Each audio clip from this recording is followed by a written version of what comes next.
เดี๋ยวสิโอ้โห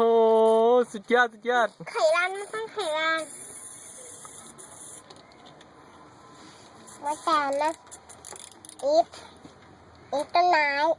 ต้นไม้ด้วยใช่ไหมต้นไม้ไว้ตรงไหนดีน้องพลอย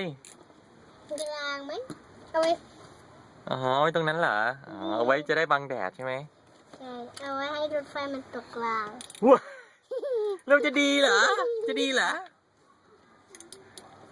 อ้าวเติมน้ำมันเสร็จยังครับ